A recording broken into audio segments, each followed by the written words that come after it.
kids, she told them that it was an hour and a half, maybe more. So she told me something different.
Very unusual to do it.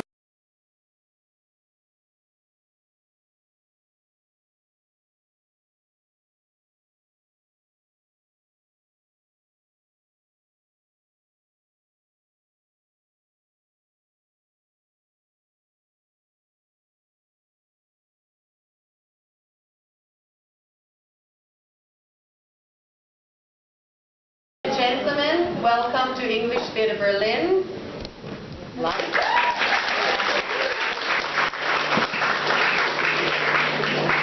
Thank you for your patience on this hot summer evening. Welcome to the premiere of BIYT's Macbeth.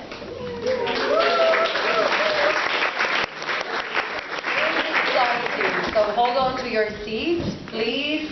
Remember to turn your cell phone on after the show. There will be an intermission of 10 minutes in the middle of the play. Enjoy the ride.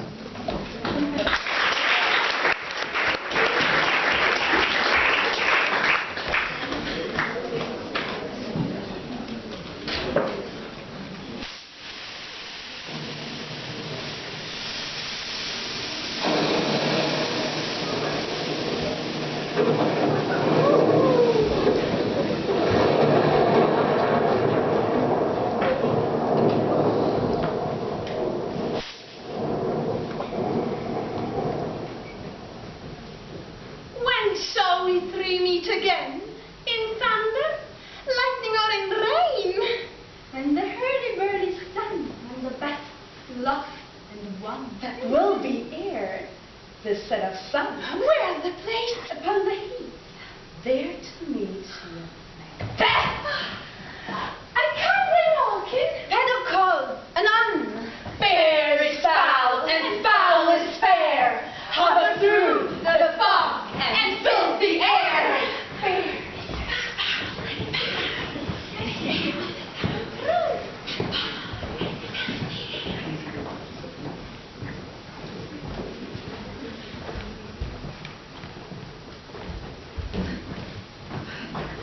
What bloody man is that? He can report, as seems by his plight, of the revolt in your estate. This is the sergeant, like a good hardy soldier fought against my captivity. Hail, great friend! Hail! Say to the queen and all to the royals thou didst leave it. Doubtful it stood as two spent swimmers that cling together and choke their art. The merciless MacDonald of the Western Isles, worthy to be a rebel, for true that all villainies of nature swarm upon him, and fortune on his damned quarrel smiling showed like a rebel's whore. But all's too weak for brave Macbeth. Well, he deserves that name. Disdaining fortune with his brandished steel, which smote with bloody execution, carved out his passage till he faced the slave, and then unseamed him from the nave to the chaps, and fixed his head upon our battlement. Oh, valiant cousin, worthy gentleman. And next, mark, my Queen of Scotland, mark! Next, the Norwegian lord, surveying vantage with furbished arms and new supples of men, began a fresh assault.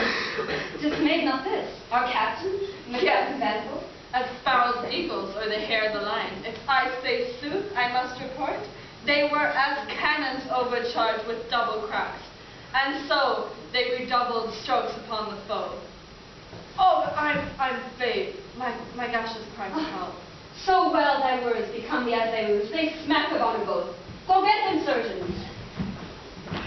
Who comes here? What takes them to your eyes? But since you look at these, something strange. Whence camest thou, worthy Thane? From 5 great kings, where the Norwing banners float the sky and fan our people cold, and Norwing itself, with terrible numbers, assisted by the most disloyal traitor, the Thane of Cornwall, began a dismal conflict, till great Macbeth confronted him within battle. Point against point, rebellious arm against arm, and to conclude, the victory fell on us. Great victory! No more that Thane of Cawdor shall deceive our bosom interest. Go pronounce his present death, and with his former title, greet Macbeth. I'll see it done. What he hath lost, Macbeth hath won.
Thrice to find, and thrice to mind, and thrice again to make out my peace.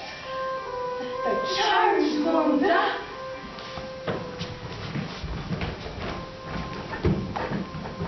So foul and fair a day I have not seen.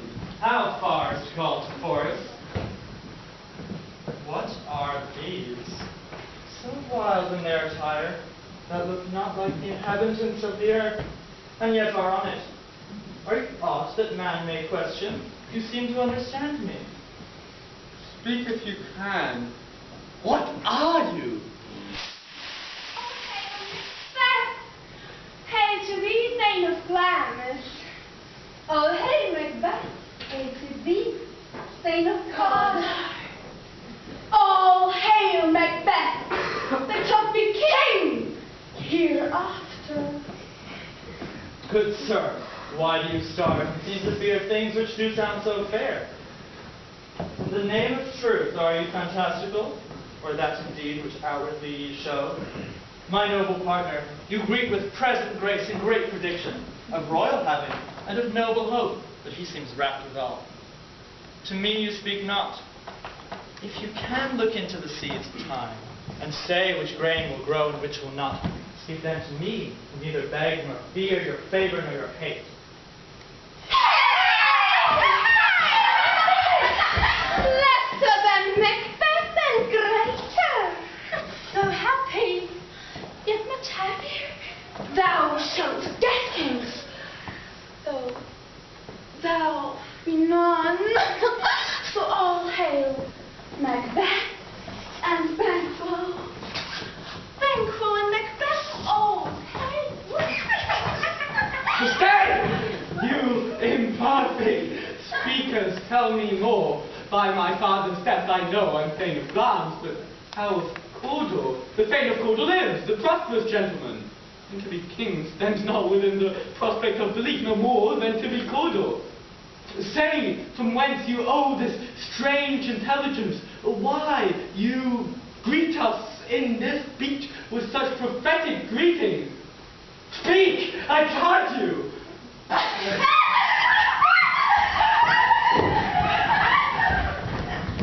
The earth hath bubbles as the water has, but these are of them. Whither are they vanished?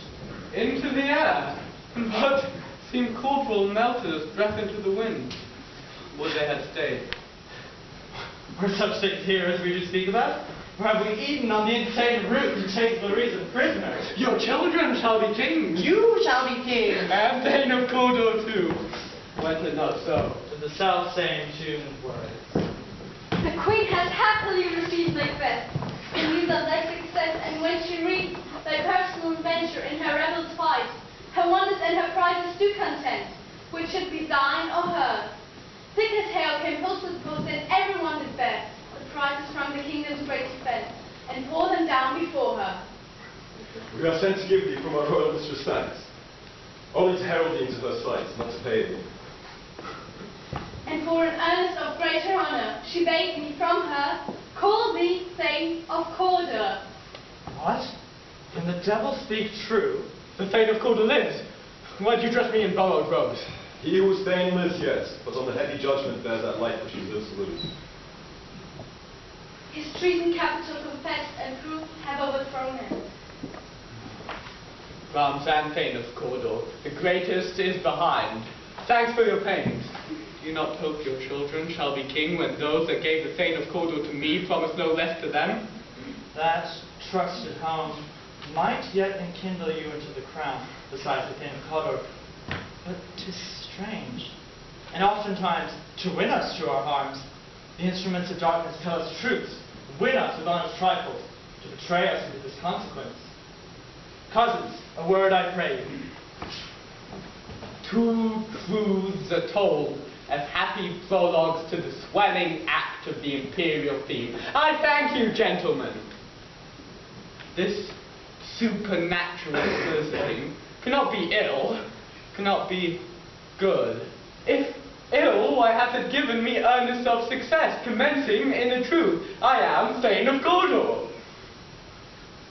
If good, why do I yield to that horrid image, whose suggestion doth unfix my hair, and make my seated heart knock at my ribs against the use of nature? Present fears are less than present imaginings, and my thought, whose murder is yet but fantastical, shakes so my single state of man, that function is smothered in surmise, and nothing is but what is not. Look how our partner's rapt. If chance will have me king, why, chance may crown me without my stir. Come what come may, time and hour run through the roughest day. Worthy Macbeth, we stay upon your leisure. Give me your favor. My dull brain was wrought with things forgotten. Let us towards the queen, and at more time, the interim having waited, let us speak our 3 hearts each to the other. Very gladly. Till then, enough. Come, friends.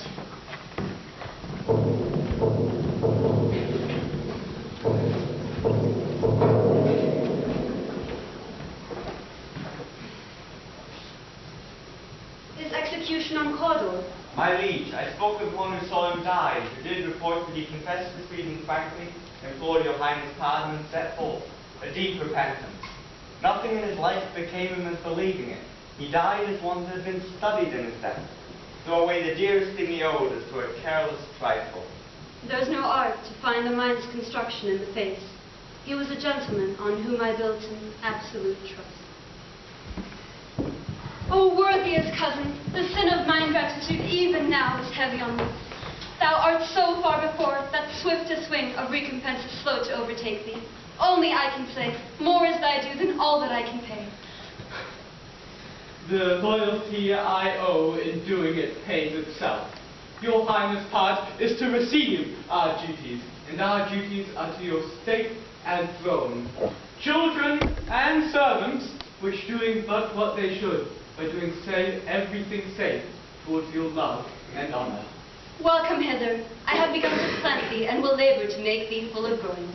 Noble Banquo, that hath no less deserved, nor must be known, no less to have done so. Let me enfold thee, and hold thee to my heart. There if I grow, the harvest is your own. Plenteous joy, wanton in fullness, seek to hide themselves in drops of sorrow. Sons, kingsmen, thanes, and you whose places are nearest know, we shall establish our estate upon our eldest, Malcolm, whom we name hereafter the Prince of Cumberland.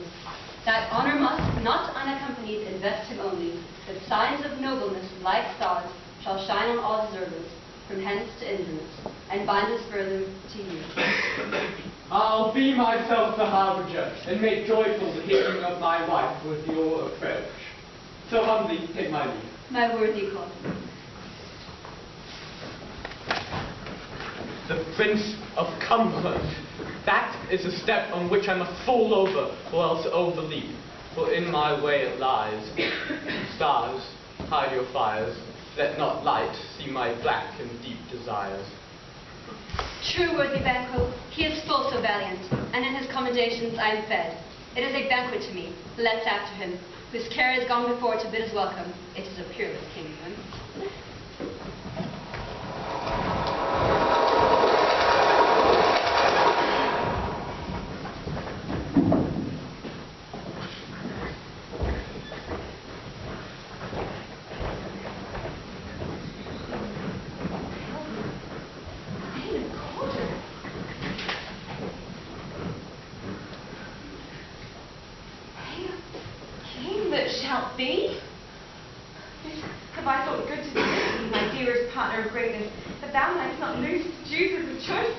by being ignorant of what greatness is promised thee. Lay it to thy heart, and farewell. Land thou art, and Cawdor, and shalt be what thou art promised. Yet do I fear thy nature. It is too full of the milk of human kindness to catch the nearest well. Thou wouldst be great, art not without ambition, but without the illness should attend it. Thou wouldst not play false, and yet wouldst wrongly win. Thou wouldst have that great glance which cried, this thou must do, if thou wouldst have it. Oh, come, hie thee hither, that I may pour my spirits in thine ear, and chastise with the valour of my tongue all that impedes thee from the golden round, which fate and metaphysical aid doth seem to have thee crowned withal. What is your tidings? The Queen comes here tonight. Thou art mad to say it. Is not thy master with her, whom works so good to be informed for preparation? So please you, it is true, our Thane is coming. One of my fellows had the speed of him, who, almost dead for breath, had scarcely more than would make up his message. Keep contending, he brings great news.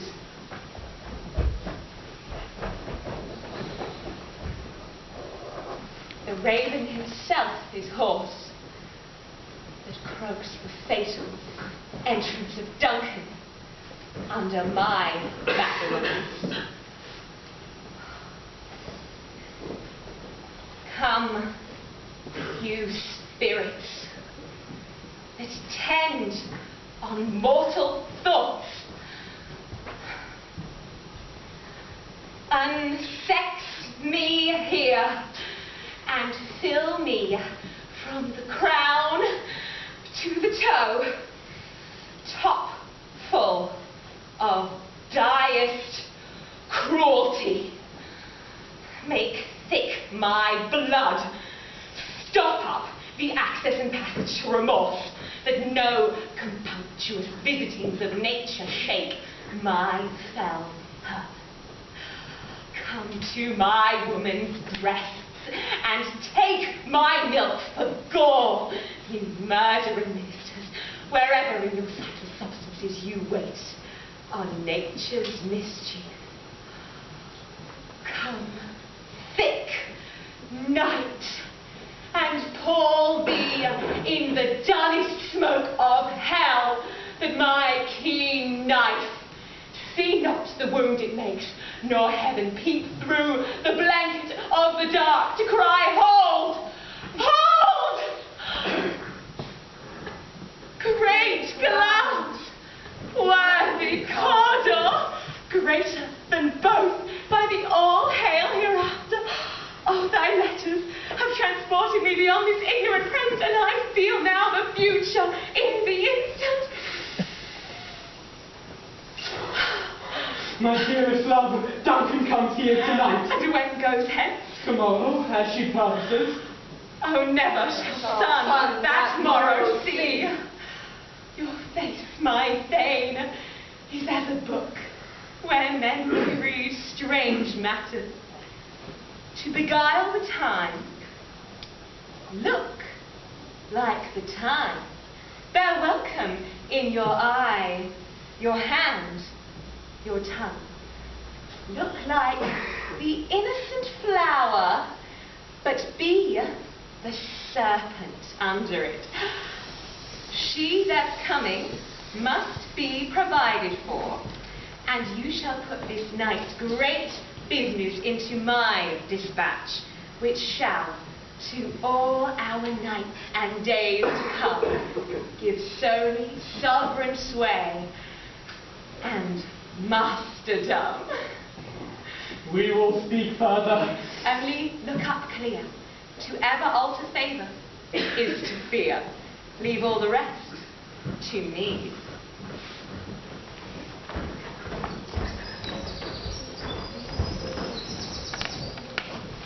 This castle has a pleasant seat.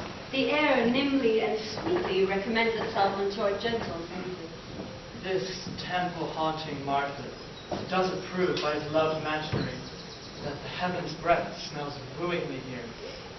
Everywhere this bird hath made his pendant bed and procreant cradle, whom they most breed and haunt, I have observed the air is delicate. See, our noble hostess. The love that follows us sometimes is our trouble, which still we must thank as love. Herein I teach you how you shall bid God yield us for your pain, and thank us for your troubles. All our service, in every breach, twice done and then done double, were poor and single business to contend against those honours deep and broad, wherewith your majesty loads our house. From those of old and the late dignities heaped up to them, we are obliged. And where is the Thane of Cawdor? We coursed him at the heels and had a purpose to be his purveyor. But he rides well, and his great love, sharp as his fur, hath hauled him to his castle before us. Fair and honourable hostess, we are your guests tonight. My servants tend all for your highness's pleasure. Give me your hand. Conduct me to mine host. We love him highly, and shall continue our graces towards him.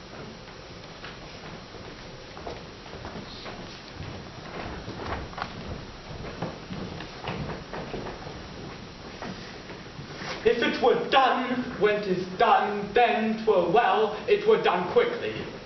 If the assassination could trammel up the consequence and catch with her surcease success, that but this blow might be the be-all and the end-all here. But here, upon this bank and shoals time, we jump the life to come. But in these cases, we still have judgment here, that we but teach bloody instructions, which, being taught, return to plague the inventor. This even-handed justice commends the ingredients of our poison chalice to our own lips. She's here in double trust. First, as I'm her subject and her kinsman, strong both against the deed. Then, as her host, who should against the murderer shut the door, not bear the knife myself. Besides, this Duncan hath borne her faculties so meek, hath been so clear in her great office, that her virtues will plead like angels trumpet-tongued against the deep damnation of her taking off. In pity, like a naked newborn babe striding the blast, will blow the horror deed in every eye, the tears will drown the wind!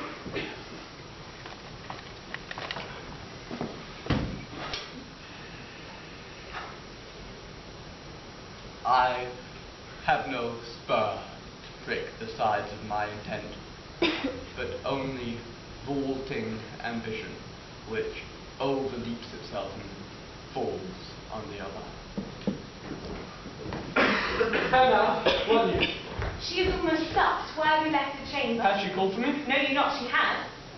We will proceed no further in this business. She hath honoured me of late, and I have brought golden opinions from all sorts of people, which should be worn in their newest gloss, not cast aside so soon. Was the hope drunk wherein you dressed yourself? Have it slept since, and waited now to look so green and pale, and what it did so freely? From this time such I account thou love. Art thou not afeard to be the same in thine own act and valour as thou art in desire? Wouldst thou have that which thou esteemest the ornament of life, and live a coward in thine own esteem, letting I dare not wait upon my wood like a poor cat, who spits woodies, but will not wet his feet? Pray peace! I dare do all that may become a man. Who dares do more is none. What beast was it then that made you break this enterprise to me? When you durst do it, then you were a man. And to be more than what you were, you would be so much more the man. Nor time nor place did then adhere, and yet you would make both. Now they have made themselves, and their fitness does unmake you. I have given suck, and know how tender 'tis to love the babe that milks me. I would, while it was smiling in my face, have plucked my nipple from its boneless gums and dashed the brains out, had I so sworn as you have done to this. If we should fail, We fail. Screw your courage to the sticking place, and we'll not fail. When Duncan is asleep, whereto the rather shall her hard day's journey soundly invite her. Her two chamberlains will I, with wine and wassail, so convince that memory, the water of the brain, shall be a few. Then, when in swinish sleep their drenched natures do lie as in death, what cannot you and I perform upon the unguarded Duncan? What not put upon her spongy offerings, who shall bear the guilt of our great quell? bring forth men, children only. For thy undaunted metal should create nothing but males.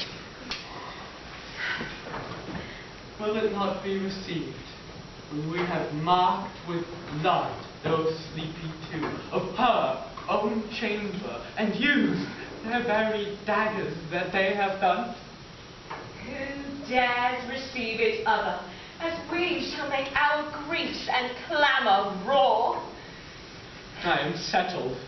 and bend up every awful agent to this terrible feat. Away, more time with fairness show.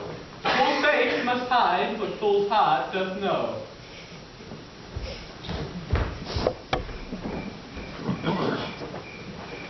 How goes the night, boy?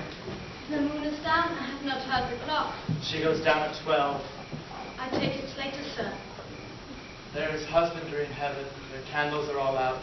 A heavy summons lies like lead upon me. Yet I would not sleep. Merciful powers restraining me. The cursed thoughts that nature gives way to in repose. Who's there? A friend. But sir, not yet at rest. The queen's abed. She lies in measureless content. Being unprepared, our will became the servant in effect. Or else we had brought a better visit. All is well. I dreamt last night of the 3 weird sisters. To you they have shown some truth. I think not of them. Yet, when we can entreat an hour to serve, we would spend it upon that business. If you would grant the time. At your kindest leisure. Good proposal all. Thanks, sir. The like to you.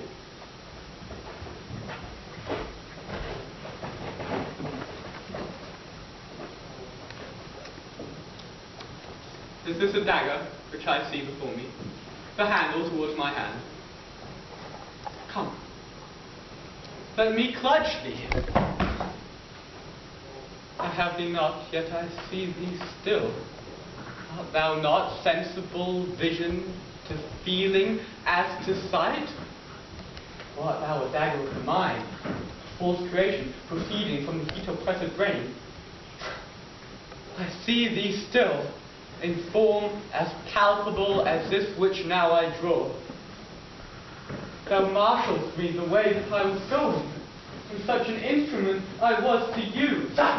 Mine eyes have made the fools of the other senses, or else what all the rest? I see thee yet, and on thy blade and dudgeon gouts of blood, which was not so before. There's no such thing! It is the bloody business which informs us to mine eyes. Now, over the half-world, nature seems dead, and wicked dreams abuse the curtained sleep.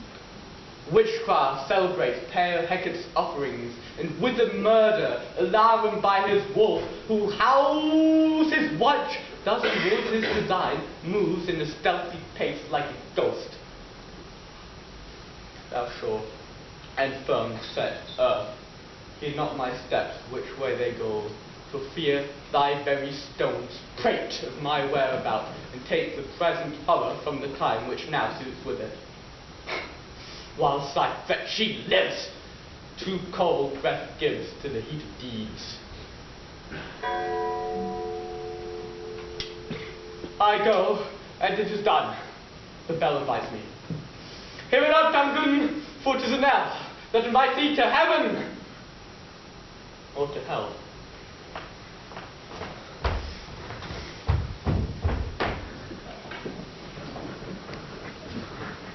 That which hath made them drunk hath made me bold. What hath quenched them hath given me fire. Hark! Peace. It was the owl that shrieks. It is the bell which gives the sternest good night. He is about it. The doors are open, and the subverted grooms do mock their charge with snores. I have drugged their pockets, that death and nature do contend about them, whether they live or die. Who's there? What ho? Alack, I'm afraid they have awakened and do not yet done. The attempt and not the deed confounds us. I laid their daggers ready, he could not miss them. Had she not resembled my mother as she slept, I had done it. My husband! I have done the deed. Didst thou not hear the noise? I heard the owl scream and the crickets cry. Didst thou not speak? When? Now. Now? Yes. No. But one did laugh and sleep, and one cried murder, that they did wake each other. I stood and heard them, but they did say their prayers and address them back to sleep. Thou two lodged together. As one did say, God bless us, and amen, the other, when they did see me with these hangman's hands, listening their fear. I could not say amen when they did say, God bless us. Consider it not so deeply. But wherefore could I not say amen? I had most need of a blessing, and amen stuck in my throat. These deeds must not be thought of after these ways, so it will make us mad. I heard a voice cry, Sleep no more. Macbeth does murder sleep.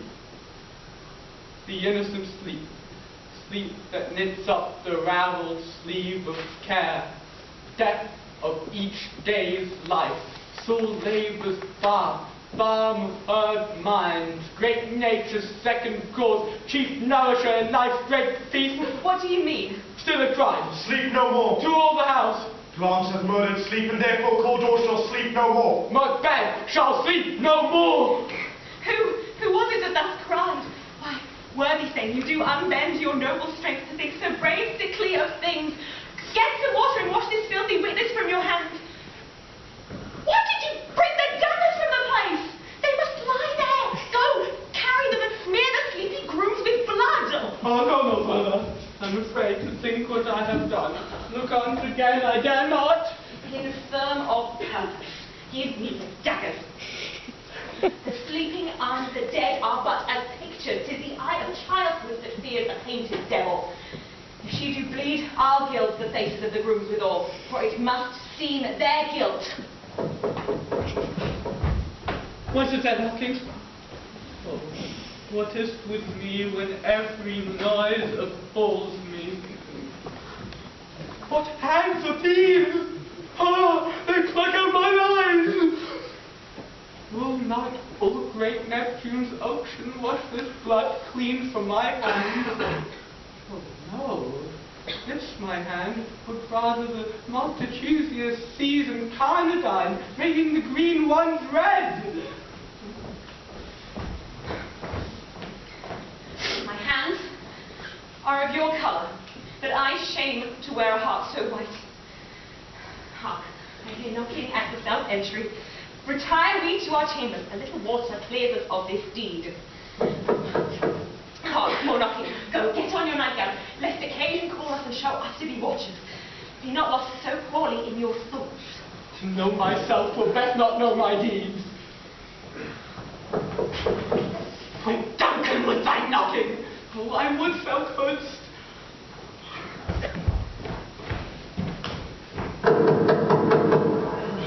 Knock, knock.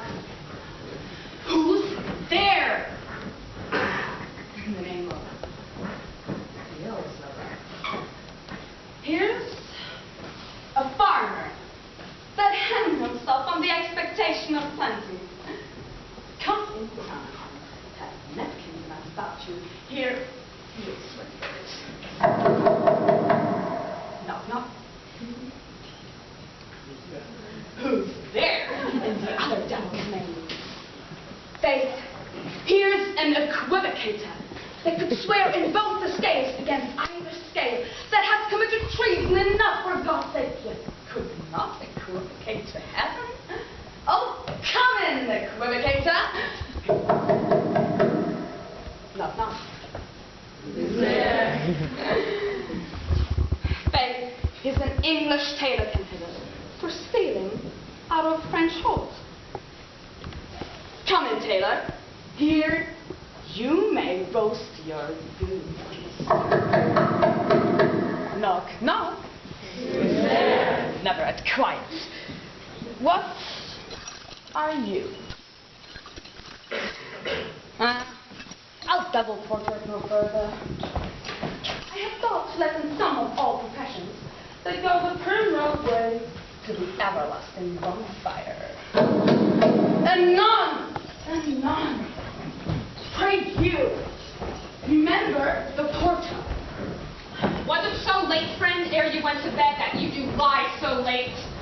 Faith, we were carousing till the second struck, and Brinkman was a great provoker of 3 things. And what 3 things does drink especially provoke? Merry men, nose painting, sleep, and delirium. Lechery, lady, it provokes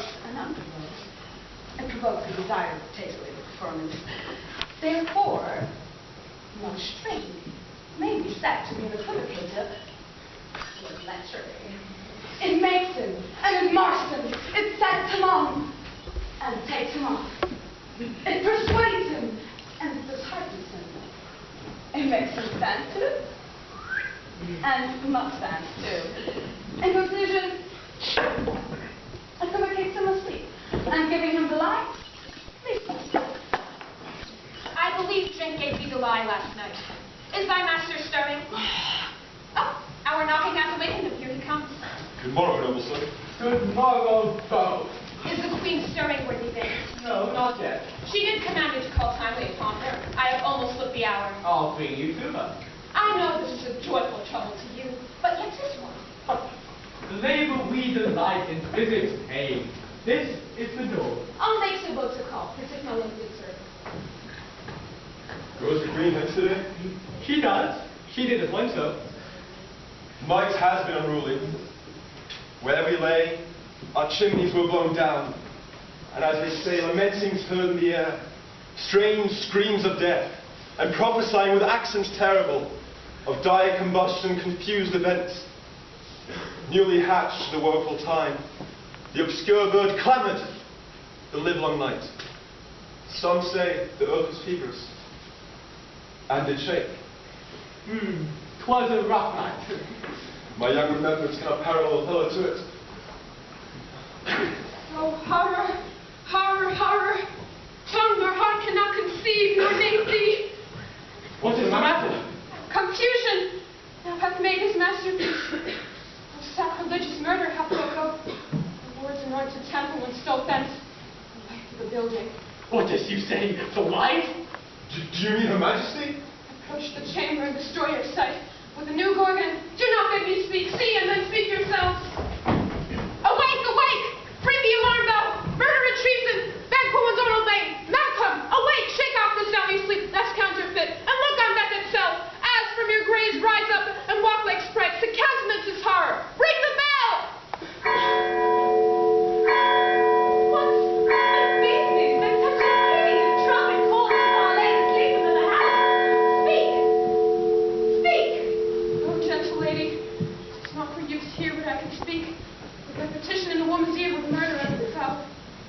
Oh, Banquo! Banquo! Our royal mistress murder! Oh! Woe, alas! What, in our house? Too cruel anyway. Do thou, I prithee, contradict thyself and say it not so. Oh, had I died an hour before this which hath chanced, I had lived a blessed time. For from this instant there's nothing serious in mortality. All is but toys. Renown and grace is dead. Oh, the wine of life is rolled. The mere lees is left to brag of. Oh, God! What is amiss? You do not know it. The head, the Faith balance, and the all the spring. hold may rush and seize us. Let's away. Our tears are not yet brewed. Nor our strong sorrow upon the foot of motion. Look to the lady, and when we have our naked frailties hid, that suffer and exposure, let us meet. Questions, most bloody piece of work to know it further. Let us briefly put on manly readiness and meet in the hall together. Well contended. What will you do? Let's not consult with them, shown untold stories and offers which the false man does easy. I'll to England. To Ireland I. Our separated fortunes shall keep us both in safety. Where we are, there's daggers and men's smiles. The nearer blood, the nearer bloody. This murderous shaft that shot is not yet lighted, and our safest way is to avoid the aim. Therefore the force, let not be dainty of leave-taking, but shift away, as warrant in that theft which steals itself when there's no mercy left.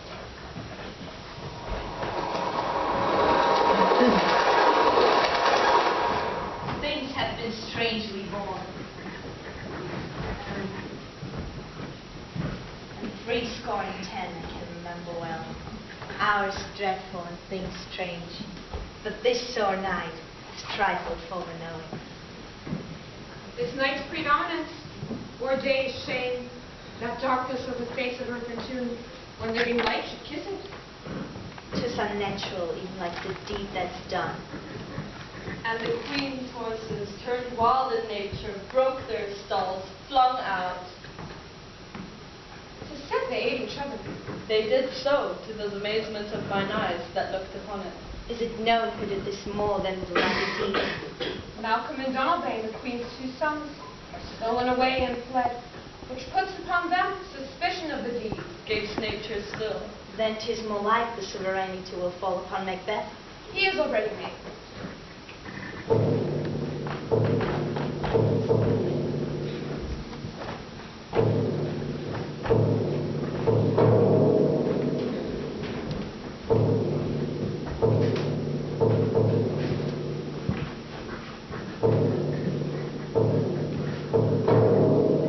Thou hast it now, King Cawdor, Glamis, all as the weird women promised, and I fear thou playedst most foully for it. Yet it was said it should not stand in thy posterity, but that myself should be the root and father of many kings, if there come truth from them, as upon thee, Macbeth, their speeches shine. Why, by the verities on thee made good, may they not be my oracles as well, and set me up in hope? But hush, no more. Here's our chief guest. If ye have been forgotten, it hath been unto death in our great feast, and all thing unbecoming. Tonight we hold a solemn supper, sir, and I will request your presence. Let your highness command upon me, to the which my duties are with a most indissoluble tie forever knit. Ride you this afternoon? Aye, my good lord. This are you ride? As far, my lord, as will fill up the time. Twixt this and supper, go not my horse the better, I must become a borrower of the night, for a dark hour or twain. Fail not our feast. My lord, I will not. We hear our bloody cousins are bestowed in England and in Ireland, not confessing their cruel parricide, filling their hearers with strange inventions. But of that tomorrow. Hire to horse, adieu till you return at night. Goes Leonce with you? Aye, my good lord, our time does call upon us. I wish your horses swift and sure of foot, and so do I commend you to their backs.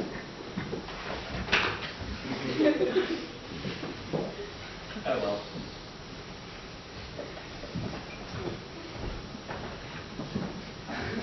Let every man be the master of his time till 7 at night. To make society the sweeter welcome, ourselves will keep alone. Till then, God be with you. Sarah! A word. Attend those men, our pleasure. They are, my lord, without compel escape. Bring them before us.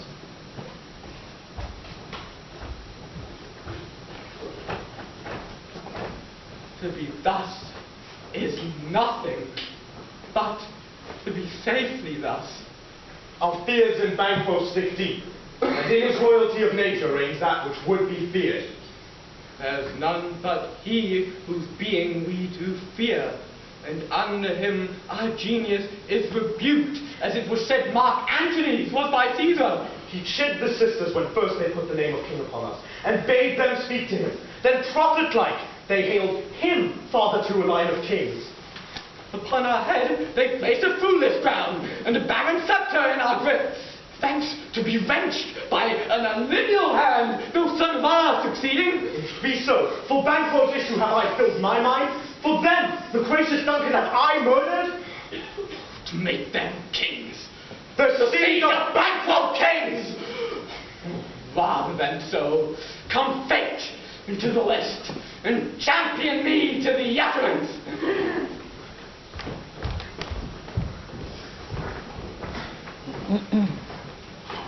Now go there to the door and wait there till we call. Was it not yesterday we spoke together? It was, so please your highness. And have you considered of our speeches? Know that it was Banquo in times past who held you so under fortune, who you had thought had been our innocent servant. Well, you made it known to us. Aye. And you find you are so gospel to pray to this good man until his issue, who in times past hath bowered you to the grave and held you in beggardry forever. We are men, my liege. In the catalogue, ye go to men. As hounds, greyhounds, spaniels, curs, mongrels, and demi-wolves all go by the name of dogs. Now, if you find yourself in the station of men, not in the worst rank, say it. I am one, my liege, for whom the wild blows and buffets of the world have so incensed that I am reckless what I do to spite the world. And I, another, so tugged with fortune, so weary with disasters, that I would set my life on any terms to mend it or be rid of it. All of you know that Banquo was your enemy. True, my lord. So is he mine. In such bloody distance that every minute of his being thrusts against the nearest of my life. And though I could, with barefaced power, sweep him from my sight, yet I must not. For certain friends that are both his and mine would wail his fall, whom I myself struck down. And hence it is that I to your assistance do make love, to hide the act from the common eye for sundry weighty reasons. We shall, my lord, perform what you command us. So our lives. Your spirit shines through you. It must be done tonight, and from the palace I require a clearness. And leave no rugs nor botchers in the work, with him Cleons, his son, who keeps him company, whose absence is no less material to me than is his father's, must embrace the dark fate of that hour. Resolve yourselves apart. We are resolved, my lord. Revive then, I'll call upon you straight. It is concluded, Banquo. If thy soul's flight find heaven, it must find it out tonight.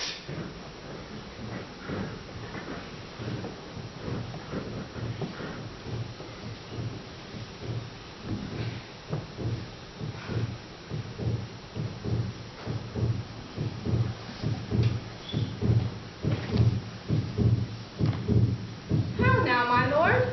Why do you keep alone of sorriest fancies your companions making? Using those thoughts which should indeed have died, with them they think on. Things without all remedy should be without regard. What's done is done.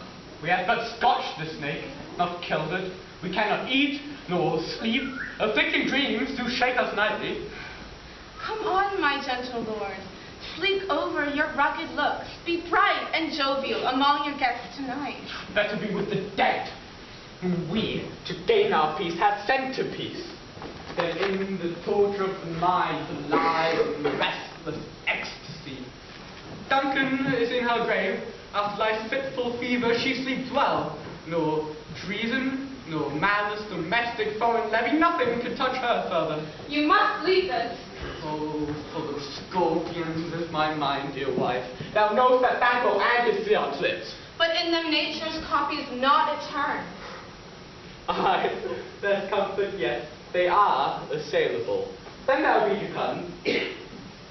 Ere the bat has flown his cloistered flight, ere black Hecate summons the shard-boned beetle with his drowsy hum, hath rung night's yawning peal, there shall be done a deed of dreadful note. What's to be done? Be innocent of the knowledge, dearest Chuck, till thou applaud the deed. Come, prithee, get with me. Come, sealing night, scarf up the pitiful eye of day, and with thy bloody and invisible hand cancel and tear to pieces that great bond which keeps me so pale. Light thickens, and the crow makes wings to the rooky woods. Good things of day to droop and drowse, while night's black agents to their prey do rouse.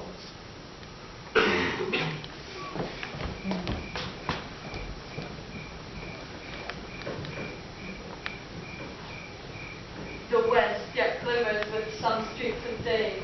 Now spurs the latent traveler pace to gain the timely end, and near approaching the subject of our watch. Hark! I hear voices. Give us a light there. 'Tis he! Stand to it. It will be rain tonight. Let it come down! Treachery! Light of Leon's blood! Thou mayst revenge!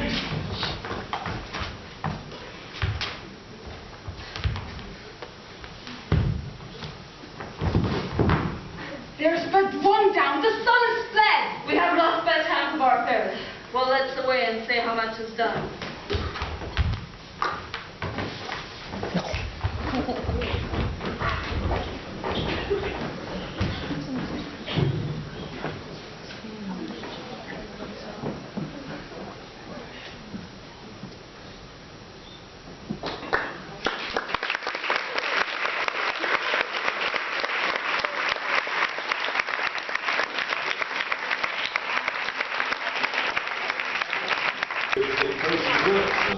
Where? Here, my good lord. What is it that moves your highness? What have you done, damn it? What, my good lord? Thou canst not say I did it. Never said that going up to me! Gentlemen, rise, your highness is not well. Sit, worthy friend, sit. My lord is often thus, and hath been from his youth. Pray you, keep seat. The fit is momentary, upon a thought. He will again be well. If much you note him, you shall offend him and expend his passions. Feed and regard him not. Are you a man? I, the bold one, the devil come there with my soul and devil! Oh, proper stuff. This is the very painting of your fear. This is the air John Dagger which you said led you to Duncan. Oh, these flaws and starts and postures to true fear would well become a woman's story to winter aspired authorized by her granddam. Oh, pray! See there! Look, behold, lo! What quite unmanned and folly!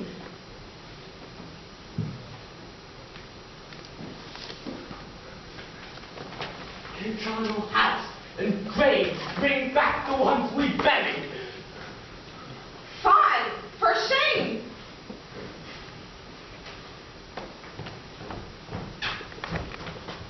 As I stand here, I do see him. You must leave us. The time has been that when the brains were out, the man would die. There an end. But now they come back with 20 mortal murders on their crowns and push us from our stools. It's more strange than such a murder is. My worthy lord, your noble friends do lack you. I do forget. Do not muse me, my most worthy friends. I have a strange infirmity which is nothing to those that know me. Come, love and health to all. Then I'll sit. Give me some wine! Fill full. I drink to the general joy of the table. And to our dearest friend Banquo, whom we miss would he were here. To all and him we thirst, and all to all. Our duties and the pledge.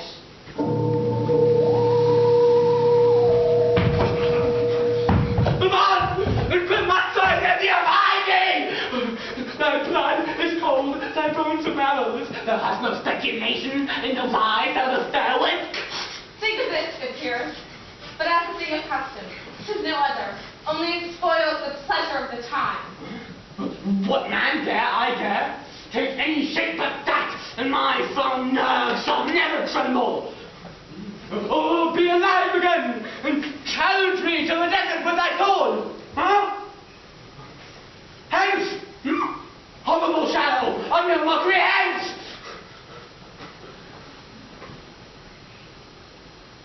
Why? So being gone, I am a man again. Pray, sit still. You have displaced the mirth, broke the good meaning with most admired disorder. You make me strain, even to the disposition I owe. And now to think thou cheeks can behold such sights, when mine are blanched with fear. What sides, my lord? I pray you, speak not. He grows worse and worse. Question enrages him. At once, good night. Stand not upon the order of your going, but go at once. Good night, and may better health attend his majesty. A kind good night to all.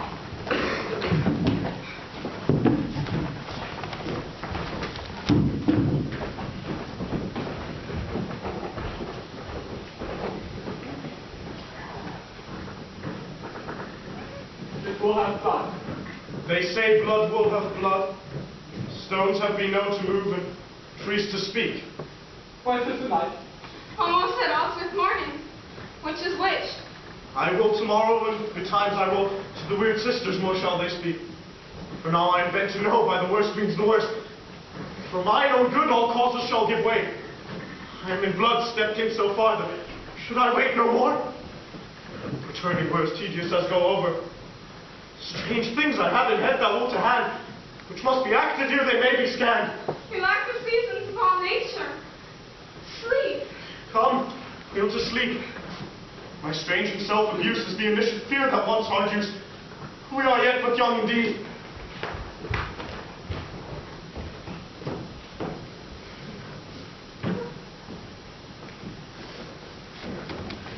Why, how now, Hackett? You look angry. Have I no held?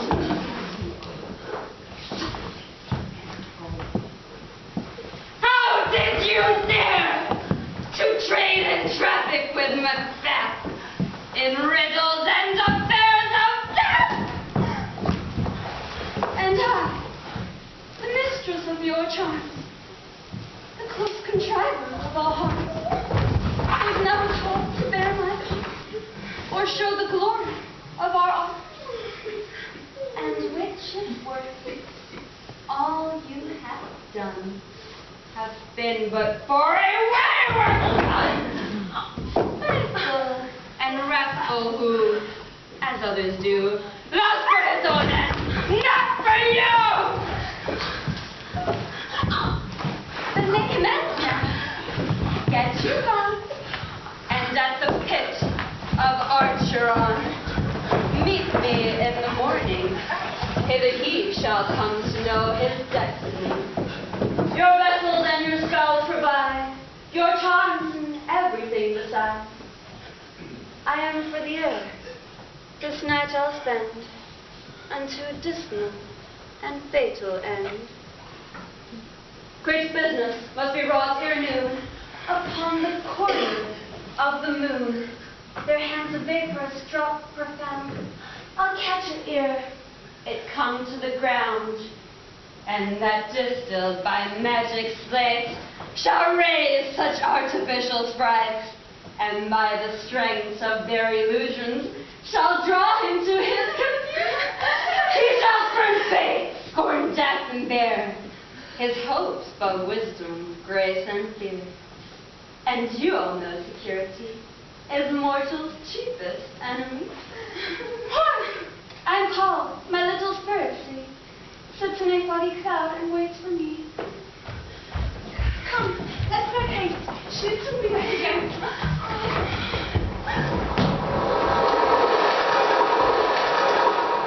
Things have been strangely born, and the right valiant Banquo walked too late. Whom you may say, if it please you, Flan's killed, or Flan's fled. Men must not walk too late. A peace. I hear Macbeth lives in disgrace, because he fails his presence at Macbeth's feast. Is it known what he bestows himself? The sons of Duncan, from whom Macbeth holds the due of birth, live in the English court, where they are received of the most pious Edward. Thither Macduff is gone, and his report hath so exasperate Edward that he prepares for some attempt of war.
shall share.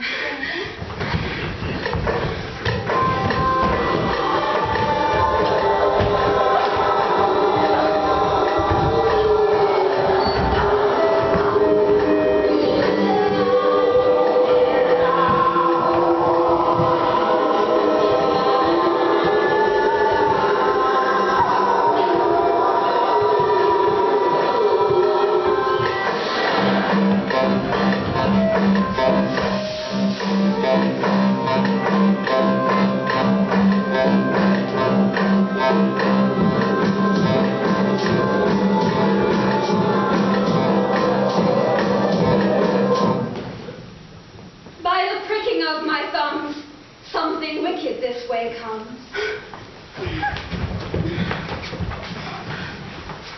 How now, you secret black and midnight hags?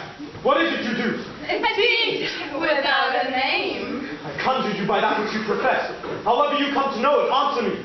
Though you untie the winds and let them fight against the churches, though the yeasty waves confound and swallow navigation up, though the treasure of nature's domains tumble all together, even till discreet attractions sicken, answer me what I ask of you. Speak, demand. Who will answer? Sayest thou rather hear it from our mouths or from our mistress? Call her. Let me see her.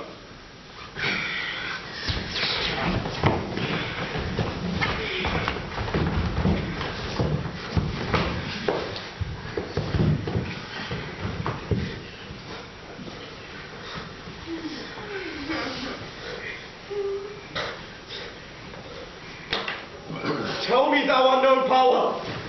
She knows thy thought. Hear her speech. Thou knowest. Macbeth! Macbeth! Macbeth! Beware Macduff! Beware the Bane of Fire! Dismiss me, and Whatever thou art, for thy good cause and thanks, thou's heart might be aright. But one word more. Silence! She will not be commanded! Macbeth! Macbeth! Macbeth! Be bloody, bold, and resolute. Laugh to scorn the power of man, for none of woman born shall harm Macbeth. Then live, Macduff. What need I fear of thee? But yet I'll make assurance double sure and take upon the faith. Thou shalt not live, that I may tell pale-hearted feared lies and sleep in spite of thunder. Silence! She's not done. Be lion metal proud and take no care. Who chase, who frets, or where conspires are. For never shall Macbeth vanquished be, until great Burnham Wood, to high Dunsinane Hill, come against him. That will never be. Who can impress the forest, bid the tree, and fix his earth-bound wreath? Sweet predominance, good. Rise never till the wood of Burnham rise. And thou high-faced Macbeth shall live the lease of make, pay his breath to time and mortal custom. Yet my heart throbs to know one thing. Tell me, shall Banquo's issue ever reign in this kingdom? Say no more! I will be satisfied, denying this and an eternal curse fall on you. Let me know! Show his eyes and grieve his heart. Come like shadows, so depart.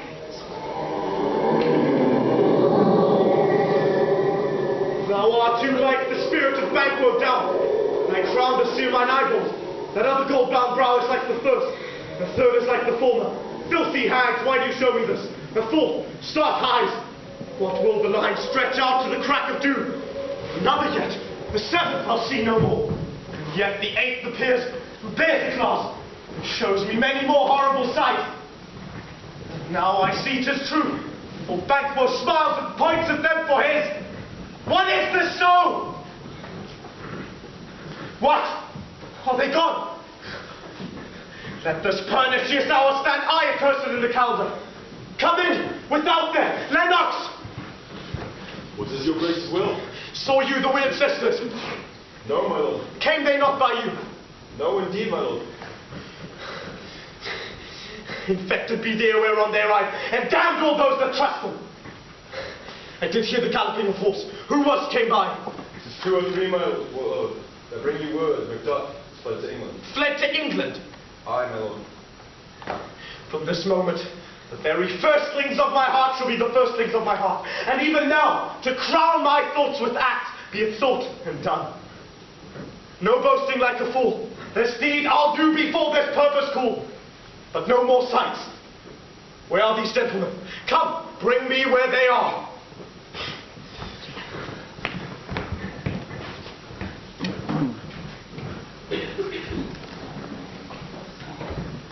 What had she done to make us fly the land? You must have patience, madam. She had none. Her flight was madness. When our actions do not, our fears do make us traitors. You know not but her was her wisdom or her fear. Her wisdom! To leave her wife, to leave her baby, her mansion and her title in a place from whence herself doth fly. She loves us not.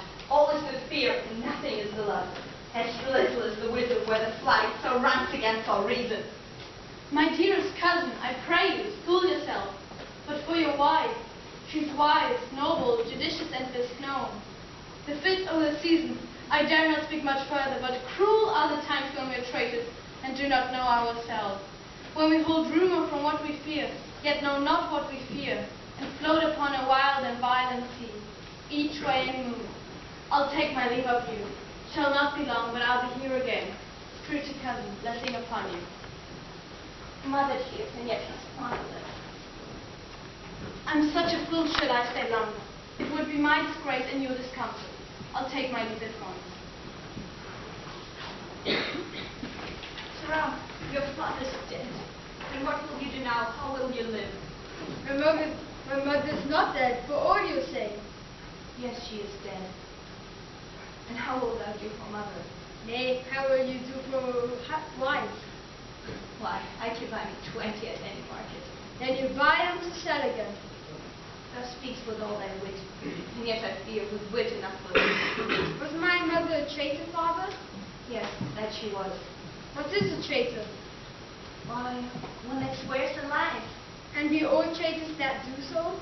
Everyone that does so is a traitor, and must be hanged. And must they all be hanged that swear and lie? Everyone. Who must hang them?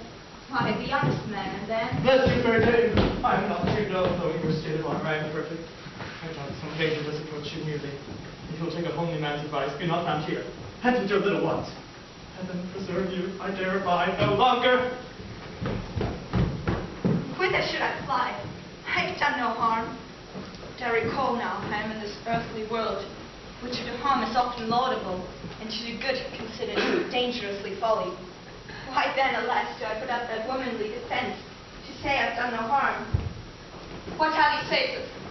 Where's Macbeth? I hope in no place so unsanctified, such as Bill may find. Traitor! Thou liest, thou haggard villain! What? You ag!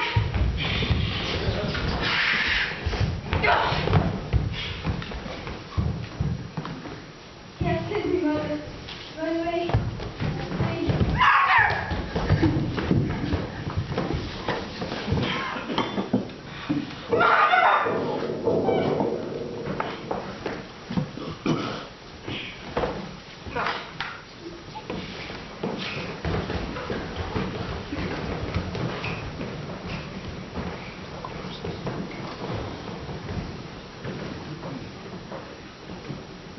Let us seek out some desolate shade, and there weep our sad bosoms empty. Let us rather hold fast the mortal sword, and like good men bestride our downfalls for them. See, who comes there? My countrymen, thanks lots. My ever gentle cousin, welcome hither, stands Scotland where it is. Alas, poor country, almost afraid to know itself, it cannot be called our mother, but our grave, where sighs and groans and shrieks that rend the air are made not marked, and violent sorrow seems a modern ecstasy. Oh, relation, too nice and yet too true. What's the next grief? How does my wife? Why, well, And all my children? well, too. The tyrants have not battered at their peace. No, they were well at peace when I did leave them. Be not a niggard of your speech, how goest? Oh, I have words that would be howled out in the desert air, where hearing should not lodge them. Is it the general cause, or a big grief to some single breast? No mind that's honest, but in it shares some woe, though the main part pertains to you alone. If it be mine, keep it not from me. Quickly, let me have it. Let not your ears despise my tongue forever, which shall possess me with the heaviest sound that ever yet they heard. Guess at it. Your castle was surprised, your wife and babes savagely slaughtered, and to relate the manner whereon the quarry of this murdered deer, to ask the death of you. Merciful heavens, what? Yet pull your hat upon your brows, give sober words. The grief that does not speak whispers to the awe of heart bids it break. My children, too? Servants, children, all that could be found. And I must be from Beth. My wife killed too? Let's make us medicines by great revenge to cure this deadly grief. He has no children. Oh, my pretty ones, did you say all? How kite all? What? All my pretty chickens and their dam at one fell swoop? Dispute it like a man. Shall do so. But I also must feel it as a woman. To heaven look on and not take their part. Simple Macduff, they were all struck for thee. Not that I, not for their own demerits, but for mine. No slaughter on their souls, heaven rest them now. Be this the whetstone to your sword. Let grief convert to anger, blood not the heart, and rage it. Oh, I could play the woman with mine eyes, and brag up with my tongue. But gentle heavens, cut short of all intermission front to front. Bring thou this fiend of Scotland, and myself within my sword's length set him. If he escape, heaven forgive him too. Come, go we to the king, our power is ready. Our land is nothing but our league. Macbeth is ripe for shaking, and powers above upon their instruments. Receive what cheer you may, the night is long, that never finds the day. For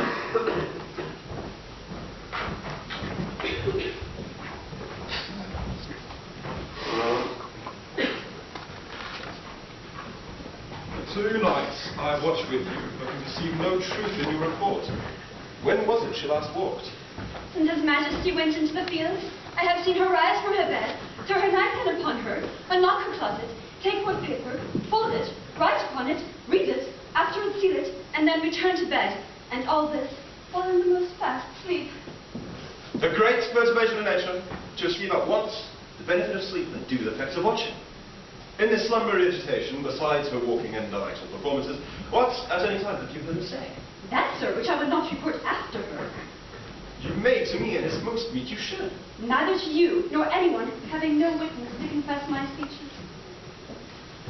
Lo, you! Here she comes. This is her very guise, and by my life, fast asleep. Observe her. Stand close. You see, her eyes are open. But their senses shut. What is it she does now? Look how she rubs her hands. This is an accustomed action with her. It does seem washing her hands. I have seen her continue it for a quarter of an hour.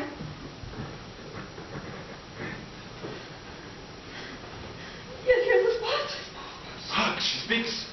Set down comes forth from her to satisfy remembrance more strongly. Out! Out, damn spot! Out, I say! Fie, my lord, fie! A soldier in fear? What need we fear? Who knows it? One none can call our power to account.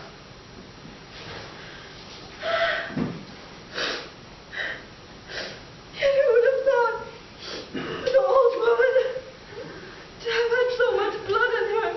Do you mark that? To play the fight for the wife.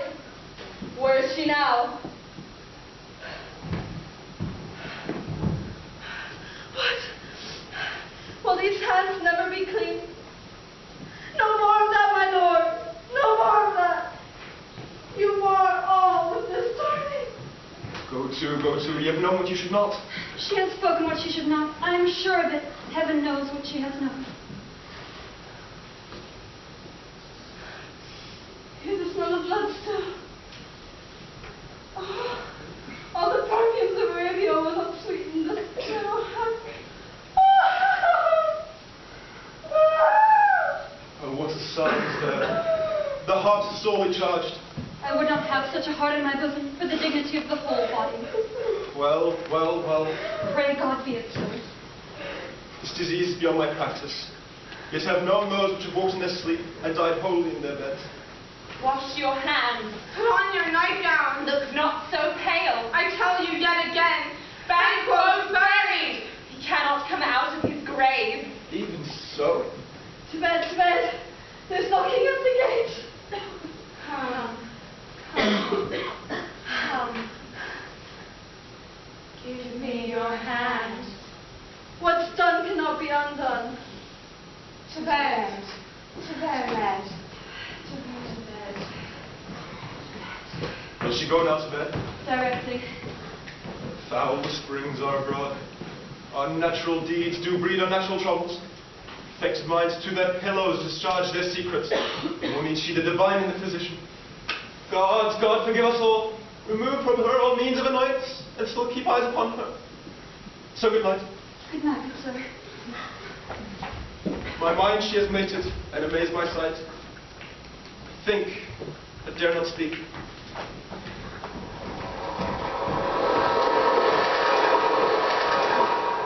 The English power is near, led on by Malcolm, Clancassade, and the good Macbeth. Near Burnham Wood, shall we meet them? That way they are coming.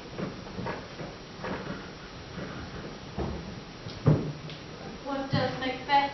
Great Dunsinane he strongly fortifies. Some say he's mad. Those he commands move wonder in command, nothing in love. Now does he feel his title hang loose about him, like a giant's robe upon a dwarvish thief. Well, march we on to give obedience where it's truly owed.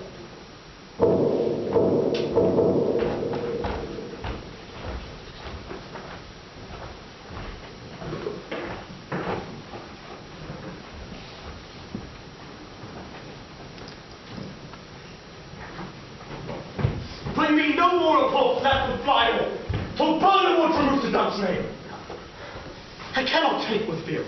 What's the boy Malcolm? Was he not born of woman? The spirits that know all mortal consequences have pronounced me thus. Fear not, Macbeth. No man that's born of woman shall ever have power upon thee.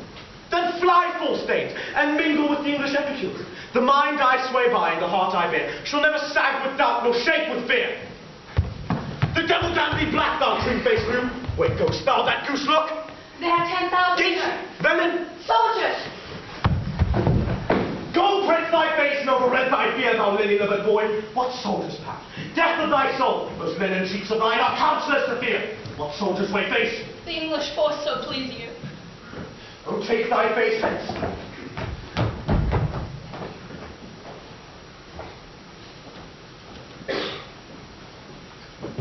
My way of life has fallen into the sea.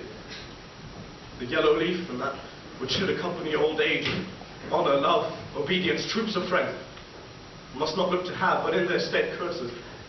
Not loud, but deep, mouth on a breath, which the poor heart would faint and I dare not. Satan! What's your gracious pleasure? What news more? All is confirmed, my lord, which was reported. I'll fight till from my bones my flesh be hacked. Hang those that talk of fear. Bring me my novel. How does your patient, doctor? Not so sick, my lord, as she's troubled with thick coming fancies that keep her from her rest. Cure her then. Canst thou not minister to a mind disease? Pluck from the memories a rooted sorrow. Raise up the written troubles of the brain and with some sweet, oblivious antidote. Cleanse the stuffed bosom of that puerile stuff which weighs upon the heart. Therein the patient must minister to herself. Throw physic to the dogs on none of it. Come, sir, thou couldst, doctor. Cast the water of my land. Find her disease, and purge it to a sound and pristine health. I would applaud thee to the very echo that should applaud again. Pull to off, I say. What rhubarb, senna, or what purgative drug would scour these English heads? Hearest thou of them? Aye, my good lord, your royal preparation makes us hear something. Bring it after me. I will not be afraid of death and bane. So Burnham Forest come to Dunsinane. Were I from Dunsinane away and clear, prophets again should hardly ever draw me here.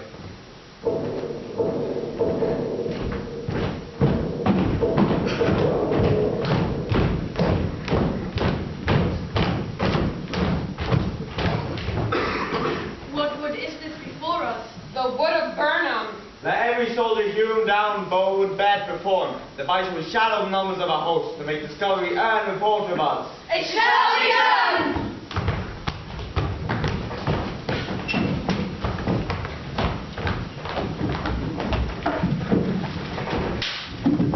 A confined tyrant teaching his to. The time approaches. Towards which advance the war.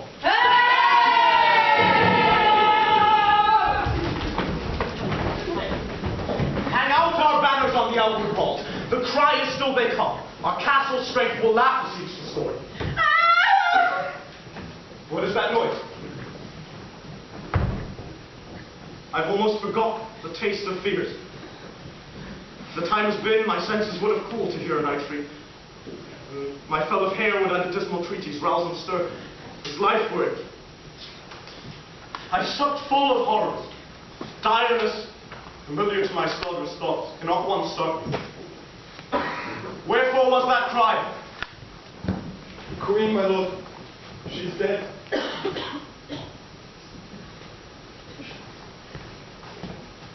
She should have died hereafter. There would have been time for such a word. Tomorrow, tomorrow, tomorrow creeps in this petty pace from day to day to the last syllable of recorded time. And all our yesterdays have lighted fools the way to dusty death. Out, out, brief candle, life is but a walking shadow. Poor player that struts, frets his hour upon the stage, and then is heard no more. It is a tale told by an idiot, full of sound and fury, signifying nothing. Thou comest to use thy tongue, thy story quickly. Gracious my lord, I shall report that which I say I saw, yet know not how to do it. What say, sir? As I stood upon my watch upon the hill, I looked toward Burnham, and anon methought the wood began to move. Liar and slave! Let me endure the wrath if not be so. Within the next 3 miles may you see it coming, a moving girl by day. If thou speakst false, upon the next tree shalt thou hang, and I shall famine cling thee. If thy speech be sooth, I care not if thou dost for me as much. I pull in resolution and begin to doubt the equivocation of the fiend that lies like truth. Arm and out. Ring the alarm bell. Blow wind, come rack. At least we'll die with harness on our back.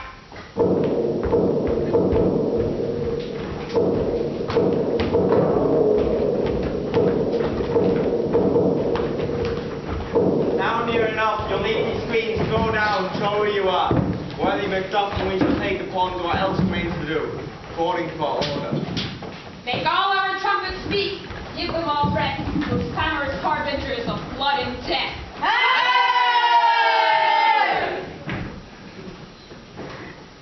They have tied me to the stake. I cannot fly. But bare life I must fight the cause. What's he that was not born of woman? Such a one am I to fear or none. But swords I smile at. Weapons laugh to scorn, brandished by a man that's of a woman born. That way the noise is! Time to show thy face. If thou beest slain with no stroke of mine, my wife and children's ghosts will haunt me still. Either thou, Macbeth, or my sword with unbattered edge, I sheath thee again undeeded. There thou shouldst be by this great platter, one of greatest note. Seems unbrooded, let me find him fortune, and more I beg not. Why should I play the Roman fool and die on my own sword? Whilst I see lives, the gashes do better upon me. Turn, hellhound, turn! Of all men else I've avoided thee, but get thee back. My soul is too much shod for blood of thine already. I have no words. My voice is in my sword. Thou bloodier villain that tempts me, get thee out! Foul and slaver, as easy mayst thou the entrenched air with thy king's sword and presses make me bleed. Let fall thy blade on vulnerable crest. I bear a top plight which must not yield to one of woman born. Just spare thy charm, and let the angel whom thou so hast served tell thee Macduff was from her mother's womb. Untimely rest! Accursed be that tongue that tells me so, for it hath cowed my better part of man. And be these juggling fiends no more believe that patter with us in a double sense, but keep the word of promise to your ear, and break it to our hope. I'll not fight with thee. Then yield thee, coward, and live to be the shown days of time. I will not yield to kiss the ground before your mouth speak, and to be baited with the rabble's curse. Though Burnham would be come to Doug's name, and thou oppose being of no woman born, yet I will try the last. Before my body I throw my warlike shield. Lay on, Macduff! And damn me him that first cries, "Ho! Enough!"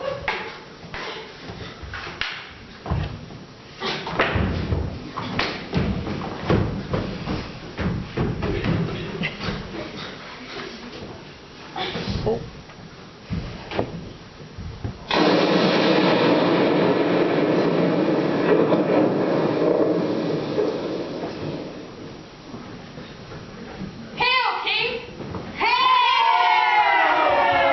Poor so thou art.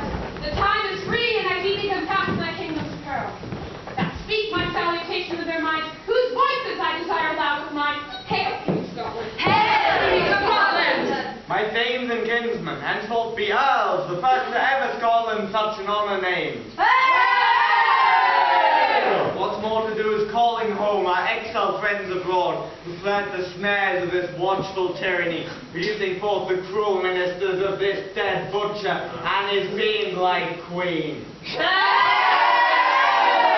So thanks to all at once and to each one whom we invite to see us crowned at Scone.